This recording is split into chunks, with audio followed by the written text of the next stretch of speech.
제단 쌓는 예배자가 되시기를 주님의 이름으로 축원합니다.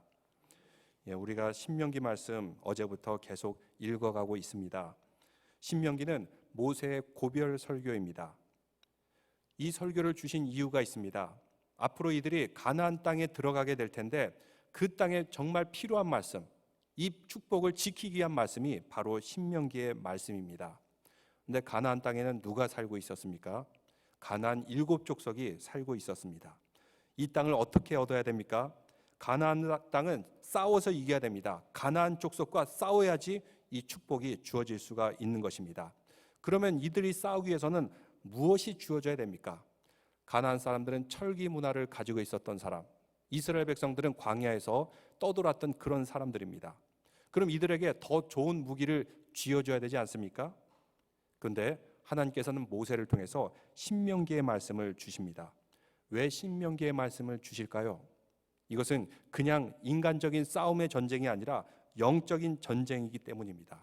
그래서 하나님께서 신신당부하여서 그 명령을 주셨는데 바로 그 말씀이 신명기 말씀입니다. 창세기에 보면 창세기, 출애굽기, 레위기까지가 하나님의 율법의 선포예요. 그런데 신명기서는 무엇이에요?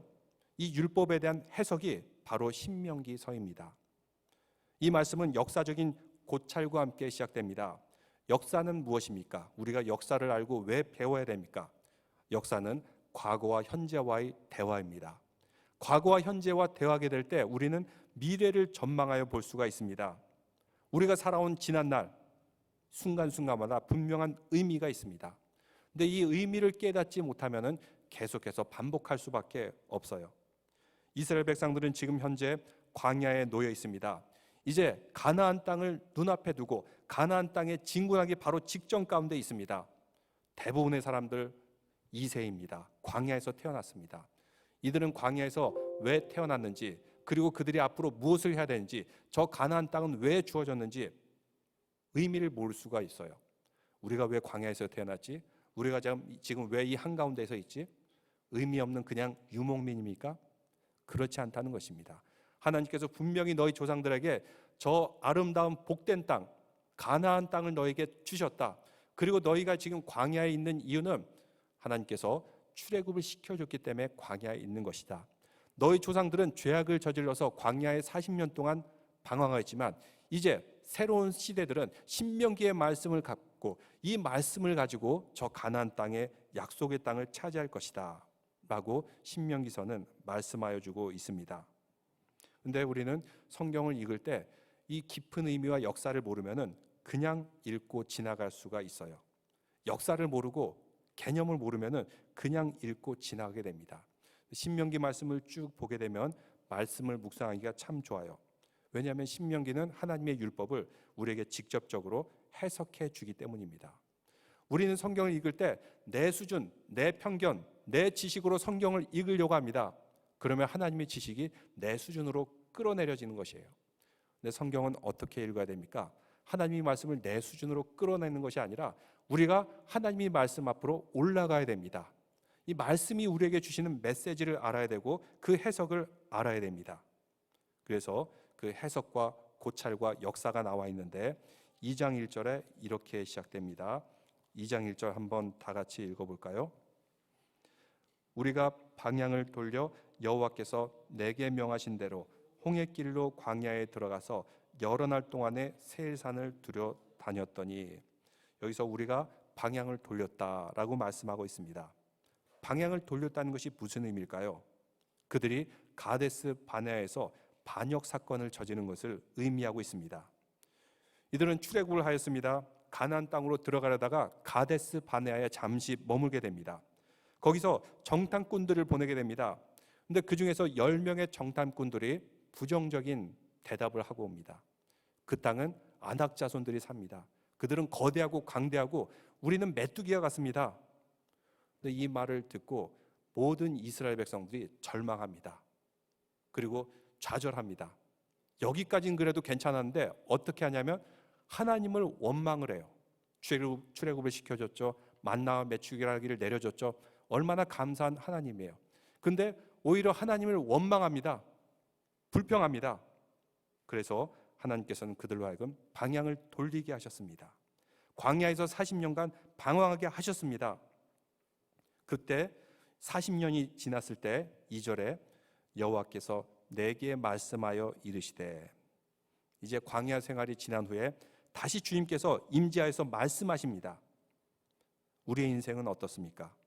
우리의 인생, 때로는 우리의 죄악으로 인해서 하나님께 우리에게 주신 그 축복의 약속, 이 약속을 받는 날을 지연시키지는 않습니까? 물론 하나님께서 당장이라도 우리에게 그 약속을 이루어줄 수 있어요. 하나님이 원하시면.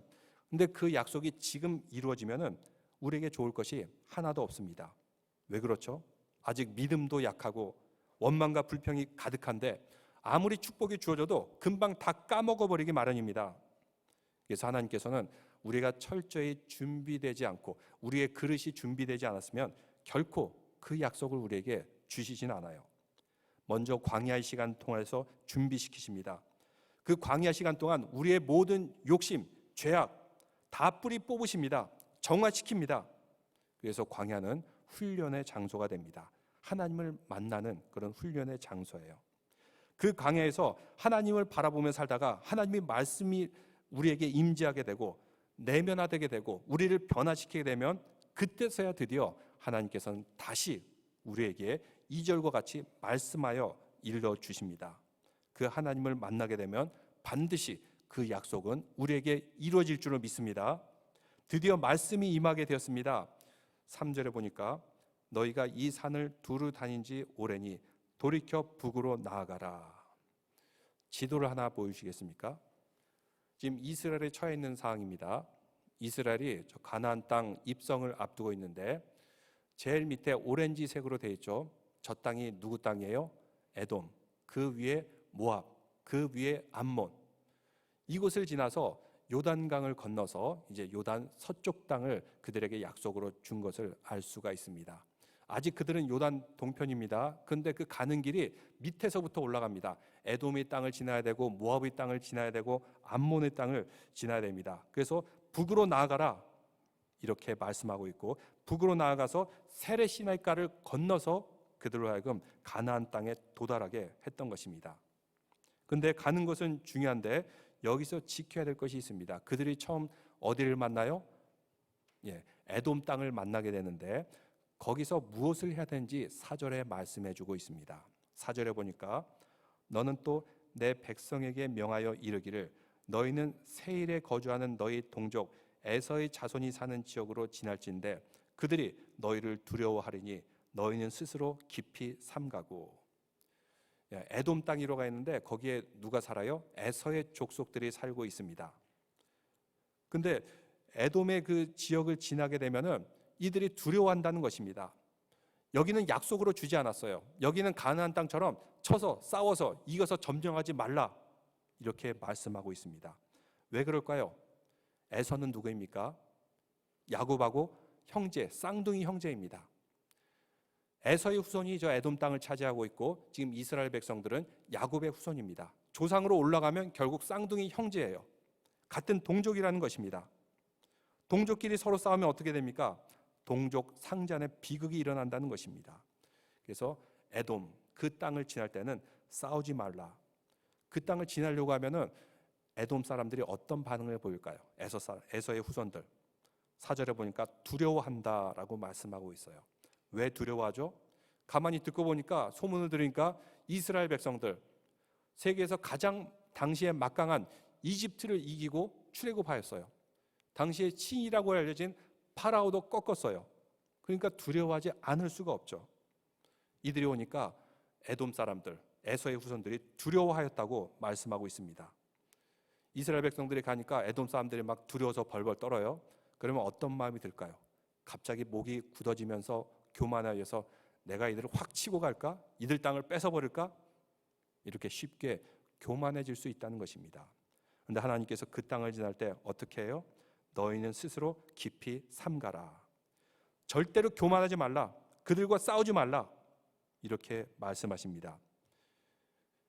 쉽게 교만해지고 거만해지게 되면은 결국 하나님으로부터 심판을 받게 되어 있는 것입니다. 그래서 하나님께서 말씀하지 않으면 절대로 싸우지도 말고 그 땅을 탐내지도 말라. 분명히 말씀하고 있습니다. 이것이 무엇일까요? 절제이고 겸손입니다. 우리가 하나님께서 우리에게 주신 그 계획, 그 약속을 이루기 위해서 필요한 성품의 열매가 있는데 그것이 바로 인내입니다. 절제입니다. 겸손입니다. 역사를 바라봐도 수많은 역사를 볼 때 절제하지 못하고 겸손하지 못하고 교만했을 때 꼭 패망하는 것을 볼 수가 있습니다. 두 나라가 싸우는데 한쪽 나라가 너무 강해요. 이 약한 나라, 이 정도야 충분히 우리가 이길 수 있지. 거만하게 굴었을 때 꼭 패배하는 것을 볼 수가 있습니다.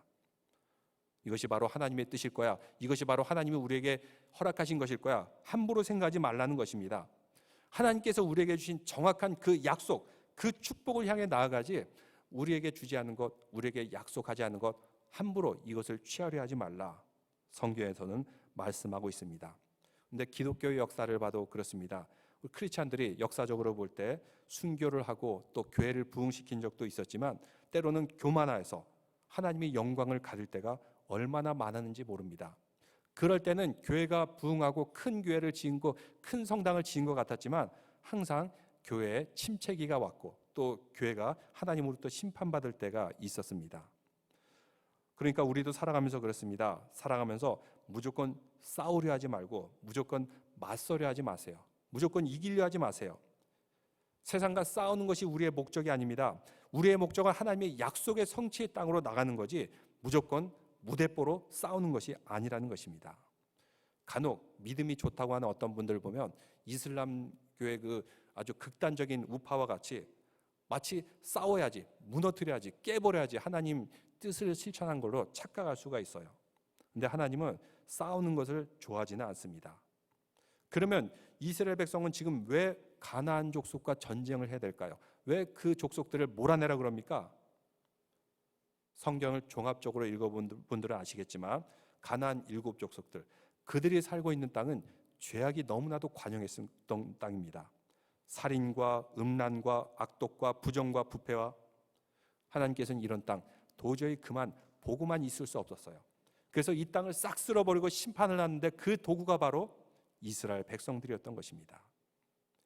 계속해서 5절을 보면 이렇게 말씀하고 있습니다.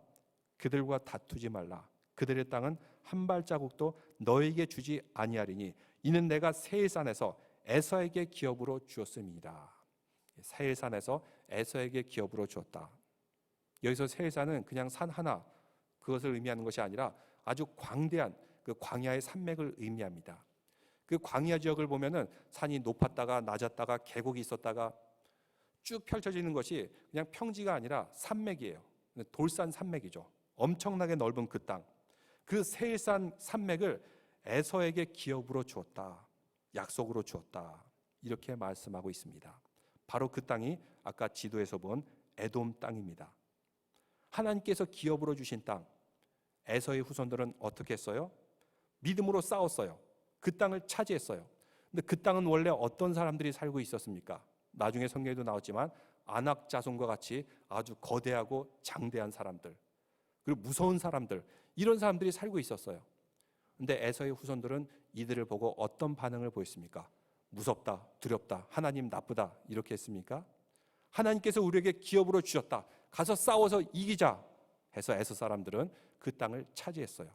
근데 이스라엘 백성들은 가나안 땅 백성들을 보고 어떻게 반응을 했죠? 저들은 아낙 자손이다. 우리는 메뚜기와 같다. 하나님 미워. 오히려 하나님을 불신했던 것을 볼 수가 있어요. 그럼 제가 여러분에게 질문할게요.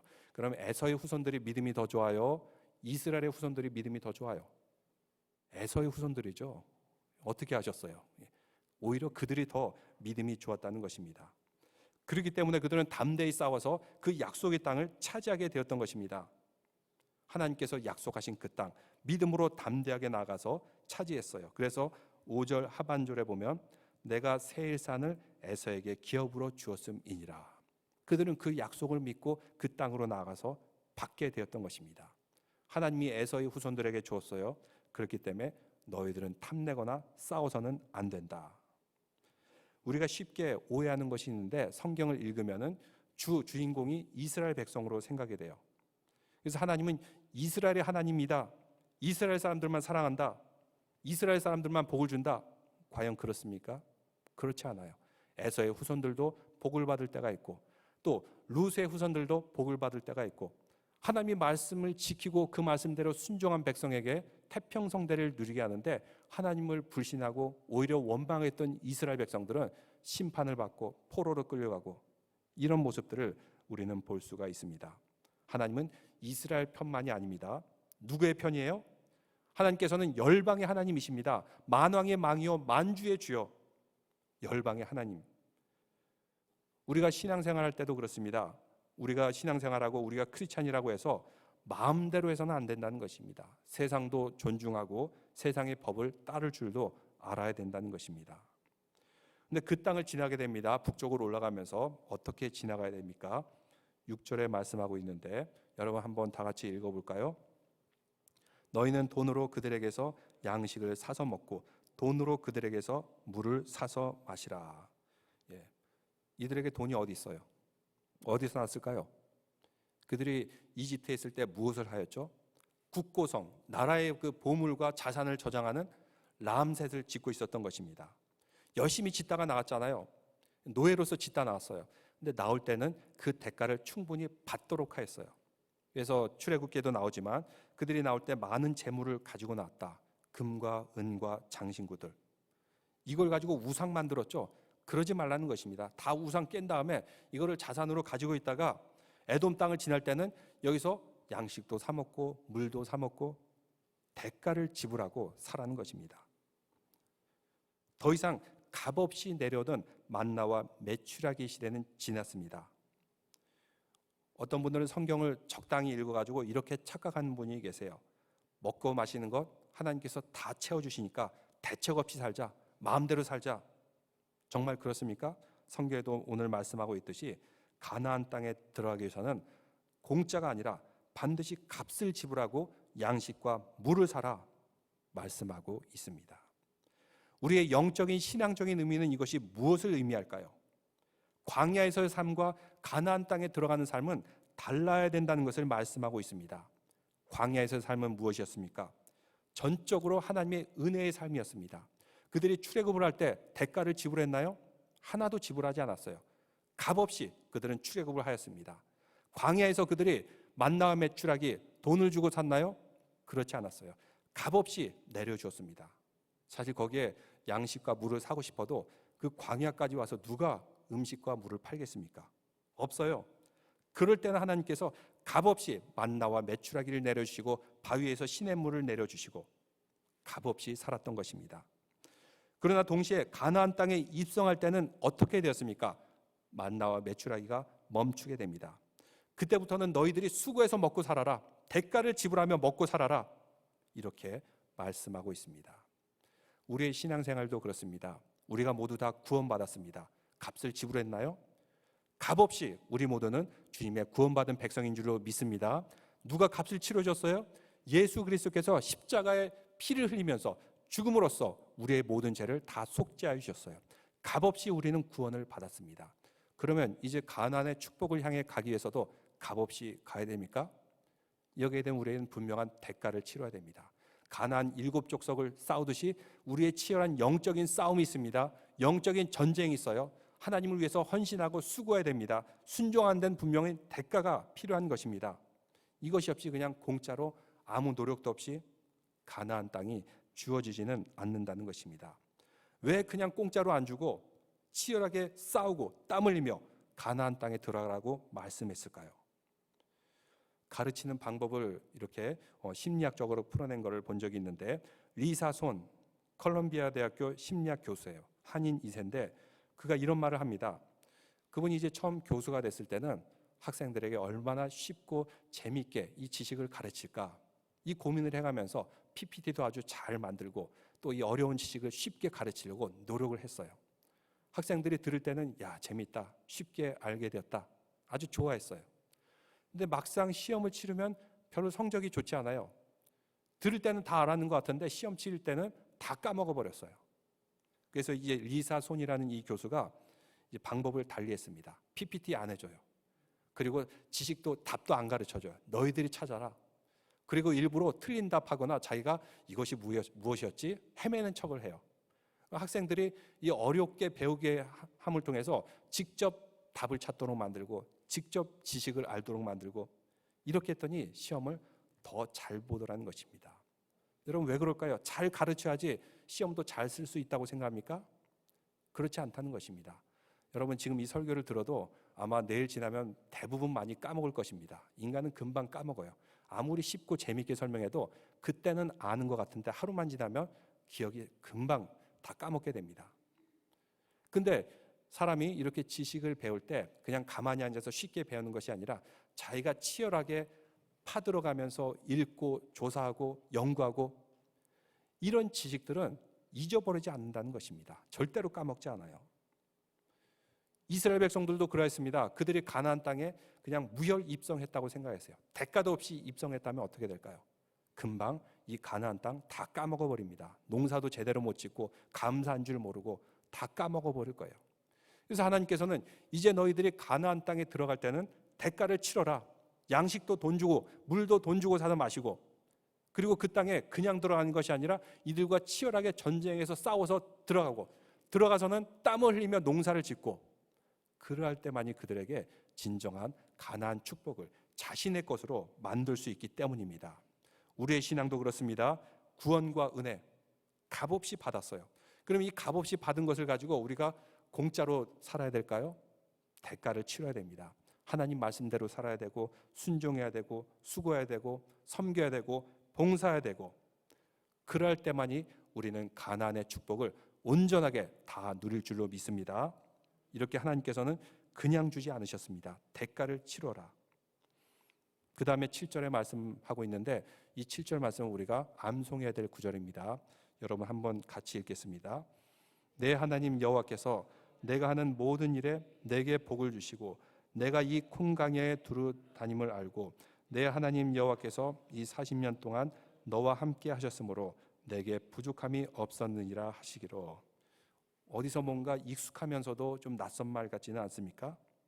하나님이 어떤 분이신지를 말씀하고 있는데 내 하나님 여호와께서는 내가 하는 모든 일에 내게 복을 주시고 우리가 하는 일에 우리에게 복을 주신다는 말씀입니다.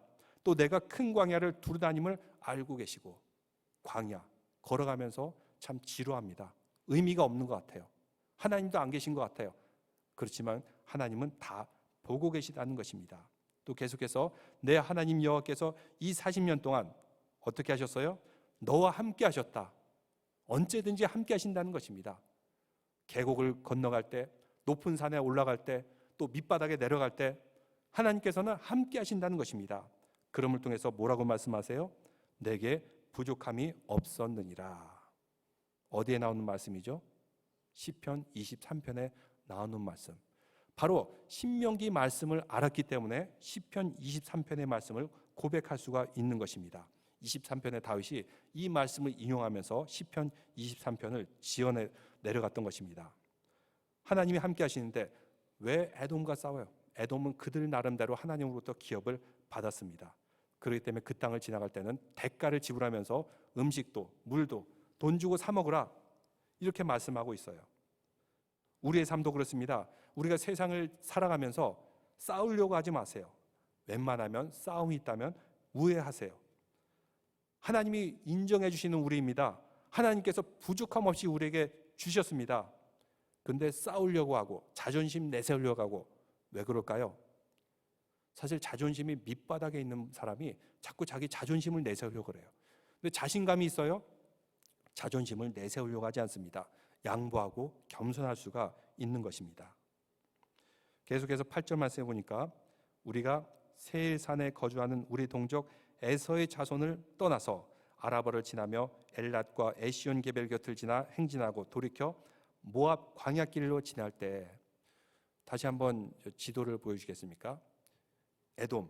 저 에돔 땅을 통과하면 빨리 갈 수가 있는데 이 땅을 우회해서 어디로 갔어요? 그 다음에 모압으로 갔어요. 모압을 만났을 때 어떻게 해야 되나? 9절에서 말씀하고 있습니다. 여호와께서 내게 이르시되 모압을 괴롭히지 말라. 그와 싸우지도 말라. 그 땅을 내가 내게 기업으로 주지 아니하리니 이는 내가 롯 자손에게 아르를 기업으로 주었음이니라. 그러니까 저 땅은 롯 자손에게 주었다. 그러니까 모압이 누구예요? 롯의 큰아들의 후손이에요. 그럼 롯하고 아브라함은 어떤 관계죠? 아브라함이 삼촌, 롯은 조카. 그러니까 결국 조상으로 올라가면은 저 모압 땅도 같은 혈족이라는 것입니다. 근데 그 땅을 하나님께서 누구에게 주셨어요? 모압에게 기업으로 주셨어요. 그들이 공짜로 얻었을까요? 그렇지 않았어요. 저도 PPT를 다 여러분에게 보여주지 않는데 여러분 성경을 한번 직접 보시기 바랍니다. 10절입니다. 이전에 에밈 사람이 거기 거주하였는데 아낙 자손같이 강하고 많고 키가 크므로, 에밈 사람들 아주 무서운 사람들이라는 뜻인데 아낙 자손같이 강하고 많고 키가 크다. 가나안 족속보다 더 무서운 족속들이었어요. 11절에 그들을 아낙 족속과 같이 르밤이라 불렀으나 모압 사람들은 그를 에밈이라고 불렀으며, 또 12절에 호리 사람도 세일에 거주하였는데 에서의 자손이 그들을 멸하고 그 땅에 거주했으니 이스라엘이 여호와께서 주신 기업의 땅에서 행한 것과 같았느니라. 그러니까 모압도 그냥 공짜로 얻은 땅이 아닙니다. 아낙 자손과 같이 강한 사람들이 거주하고 있었어요. 무서운 사람들이 살고 있었습니다. 그렇지만 그들은 하나님께서 우리에게 약속으로 주셨다, 우리의 기업이다, 담대하게 싸우고 나갔어요. 그럼 모압 사람들이 믿음이 좋아요? 이스라엘 사람들이 믿음이 좋습니까? 저 때만 해도 모압 사람들이 믿음이 훨씬 좋았죠. 이스라엘 사람들은 원망하고 불평하고 도망쳤는데 이스라엘만 믿음이 좋은 것은 아니었다는 것입니다. 오히려 에돔, 모압, 암몬, 당시에는 이 사람들이 훨씬 더 믿음이 좋았어요. 그래서 더 많은 은혜와 축복을 받았던 것입니다. 이들이 살았던 그 땅, 계곡입니다. 돌산입니다. 이 돌산을 깎아가지고 그냥 굴을 파서 만들어 산 것이 아니라 이 돌산으로 아주 큰 도시를 만들었어요. 오늘날 그 유적이 있는데 이 도시가 이 계곡을 따라서 2박 3일 동안 걸어가서 또 끊이지 않을 정도로 도시가 형성되었어요. 그러니까 돌을 그냥 이렇게 깎아서 굴을 만들어 판 것이 아니라 거기에 원형 경기장을 만들고 집도 만들고 또 그들의 무덤도 이렇게 만들어 놓고, 우리가 인디아나 존스 영화 3편에 보면은 마지막에 나오는 그 장면, 그 신전, 바로 거기가 지금 오늘 읽은 말씀의 배경이 되는 것입니다.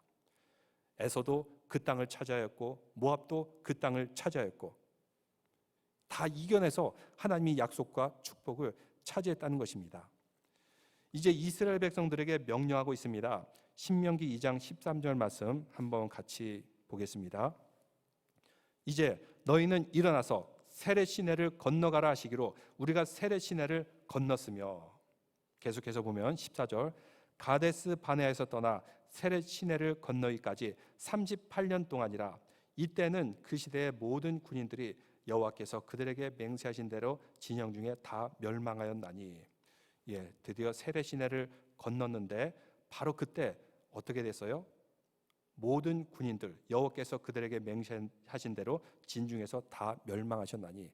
군인들, 그러니까 1세대들이 다 죽었다는 것입니다.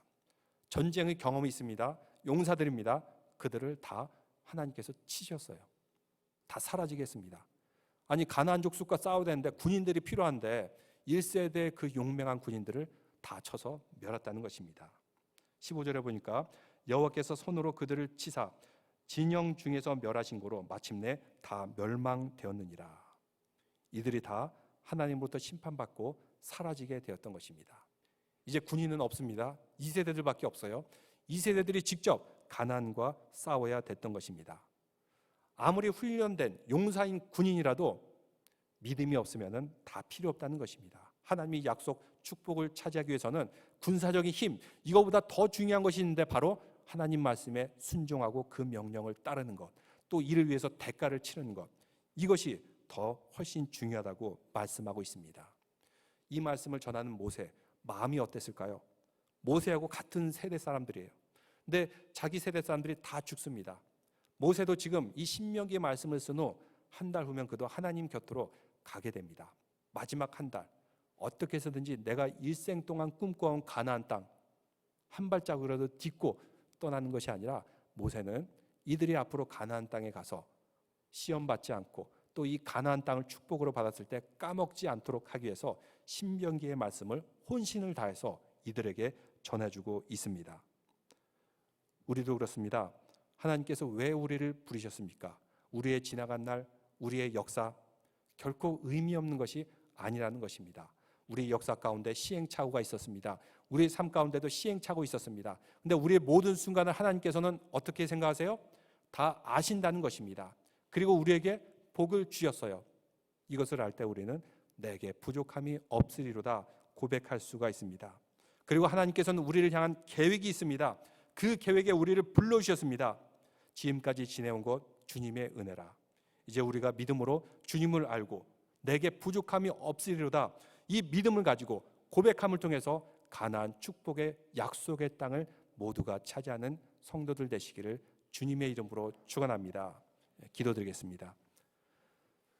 하나님 아버지, 오늘 말씀을 통해서 이스라엘 백성들이 드디어 가나안 땅에 입성하는 장면을 보게 됩니다. 주께서 명령하셨듯이 그 말씀대로 순종하셨고 주님께서 우리에게 주신 그 기업, 확신을 가지고 담대히 나아가는 자들에게 그 기업을 허락하여 주신 것을 볼 수가 있습니다. 주님, 세상이 아무리 두렵더라도 여기에 압도되는 것이 아니라 주님의 말씀으로 이기게 하여 주시고, 또 피할 것은 피하고 싸우지 말 것은 싸우지 말게 하고, 그리고 진정으로 우리가 싸워야 할 가나안 7족속과 같은 영적인 싸움, 신앙의 싸움, 치열하게 싸움을 통해서 주님께서 우리에게 허락하신 가나안의 축복의 땅을 모두가 누리게 하여 주시옵소서. 예수 그리스도 이름으로 기도드리옵나이다. 아멘. 다 함께 자리에서 일어나신 후에 찬송가 246장 찬송 드리겠습니다.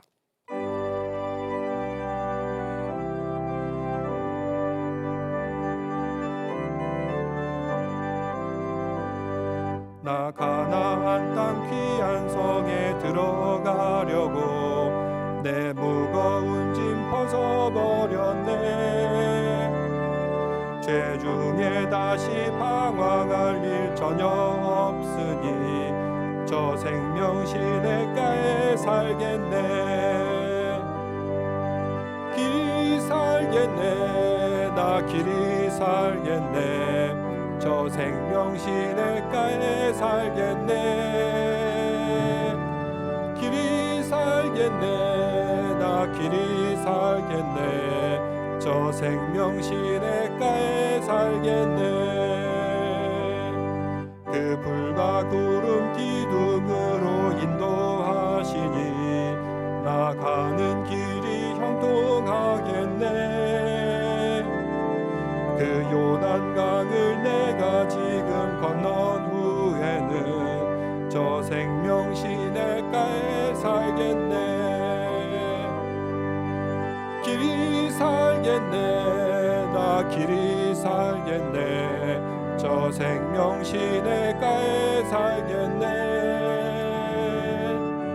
길이 살겠네. 나 길이 살겠네. 저 생명 시냇가에 살겠네. 내 주린 영혼 만나로서 먹여주시니 그 양식 내게 생명 되겠네. 이후로 생명 양식 주와 함께 먹으며 저 생명 시냇가에 살겠네. 길이 살겠네. 나 길이 살겠네. 저 생명 시냇가에 살겠네. 길이 살겠네. 나 길이 살겠네. 저 생명 시냇가에 살겠네.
다 함께 봉헌 찬송 드리겠습니다.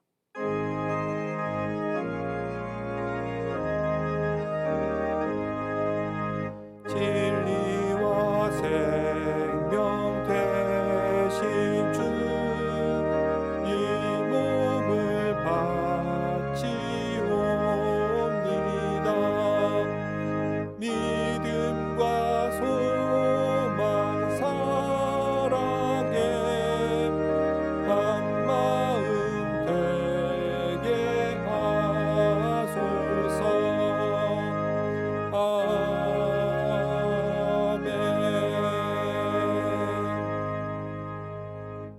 기도드리겠습니다. 거룩하신 하나님 아버지, 한 주간도 우리를 지켜주심을 감사드립나이다. 코로나 바이러스로 인해서 참 여러 가지 일들이 벌어지고 있습니다. 주님, 이런 가운데 역사의 소용돌이 가운데서 우리 믿음의 사람들은 오직 주님만 바라보게 하여 주시사 흉흉한 소문에 우리 마음이 빼앗기는 것이 아니라 우리가 해야 될 것, 우리가 지켜야 될 것 바로 바라보면서 우리의 마음과 영혼을 잃지 않도록 인도하여 주시옵소서. 주님 바라보면서 한 걸음 한 걸음 하루를 살아나갈 때 주님께서 가나안 복지의 땅, 축복의 땅을 우리에게 허락해 줄 줄로 믿사옵나이다. 이 시간 또한 주님 앞에 우리의 예물을 드립니다. 어려운 가운데 드리는 이 예물 주님께서 기뻐 받아 주옵시고, 이 예물이 쓰이는 곳마다 주님의 나라와 그 뜻과 그 의가 이 땅에 속히 이루어지게 하여 주시옵소서. 11조와 감사와 지정과 또 우리의 선교 헌금으로 드렸사오니 주님께서 거룩하게 받아줄 줄 믿사오며 예수 그리스도 이름으로 기도드리옵나이다. 아멘. 다 함께 자리에 앉겠습니다. 제가 카톡에도 광고를 드렸듯이 우리 성도님들을 위해서 우리 집사님들, 권사님들이 마스크를 이렇게 만들어 주셨습니다. 교회 사무실에 있습니다. 여러분이 시간 날 때 오셔서 이렇게 여러분 가족 수에 맞춰서 가져가시면 되겠습니다. 어린이용, 유스용도 따로 이렇게 제작이 되었습니다. 또 교회 사무실에 보면은 여러분들이 성경 필사 놓을 수 있는 박스를 제가 마련하였습니다. 성경 필사 하신 분들은 거기다 박스를 마련했으니까 거기다 두시고, 또 마스크 가져가실 분 가져가 주시기 바랍니다. 이를 위해서 수고하신 분들께 진심으로 감사드립니다. 중부 테네시 목회자 협의회, 또 우리 중부 테네시에 있는 우리 한인 사회에서 이제 함께 중보 기도하기로 이렇게 결정하였습니다. 여러분들 이 코로나 바이러스를 위해서 항상 중보 기도해 주시고요. 특별히 우리 교회에서는 오전 9시 그리고 저녁 9시 이렇게 중보 기도하는 시간을 갖겠습니다. 여러분들 시간들 꼭 기억해 주시고 각 초소 어디에 있든지 간에 오전 9시, 저녁 9시 꼭 함께 기도할 때 그 시간 우리 중보 기도가 주님 앞에 상달되어서 이 어려운 위기, 이 참 이렇게 약한 질병들 하루빨리 물러갈 줄로 믿습니다. 서로의 건강을 또한 잘 지켜주시기 바랍니다. 다음 주일은 종려주일로 지키게 됩니다. 이제 사순절 막바지에 도달하게 되었는데 참 언제 우리들 같이 만날지 참 너무나도 아쉽습니다. 그동안 여러분 각 가정에서 성경 필사 또 열심히 해주시고 신앙생활 잘 해주시고 그럼을 통해서 다시 모두가 만날 그 날을 소망합니다. 새가족부 광고가 있습니다.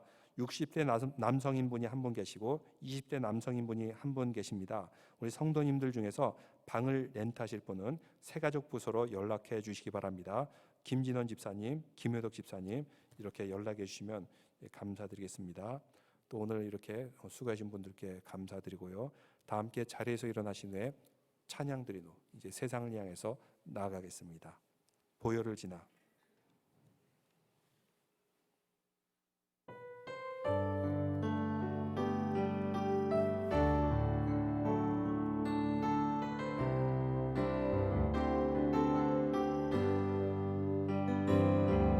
보혈을 지나 하나님 품으로 보혈